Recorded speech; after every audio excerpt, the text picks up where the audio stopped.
श्री स्वामी समर्थ मित्रांनो, आपण चाललेलो कारवाडीला श्री स्वामी समर्थांच्या मंदिरात. पाय धुतले, पादुकांचं दर्शन घेतलं, एक फेरी मारली याला आणि थेट गेलो मंदिरात. तिथे आरती चालू होती.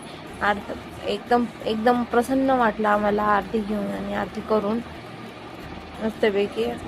आणि आमचं इथं येण्याचं कारण म्हणजे आज ह्यांचा वाढदिवस होता, त्यामुळे वाढदिवसानिमित्त आम्हाला तर जायचं होतं. पण शिर्डीला आम्ही प्रत्येक वेळेस जातो.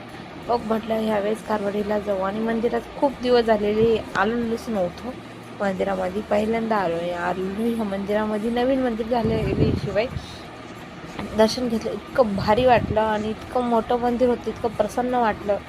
श्री दत्तांचं दर्शन घेतलं. तिथे बाजूला दत्तांचं मंदिर सेपरेट बांधलेलं त्यांनी.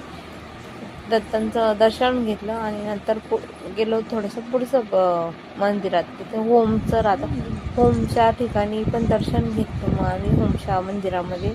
मी तिथं गेले इतकं प्रसन्न वाटत होतं ना का खरंच असं टेन्शन कधी आलं किंवा कधी काही भांडण वगैरे झालं ना तर इथंच येऊन बसावं.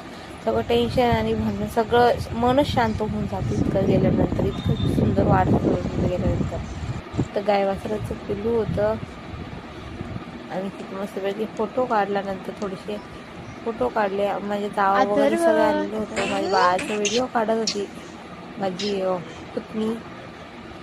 ते पण किती भारी स्माईल देत होतं. तुम्ही पण नक्की भेट द्या या मंदिराला एकदा. चला भेटूया पुढच्या मिनी ब्लॉग मध्ये. Tata, bye bye.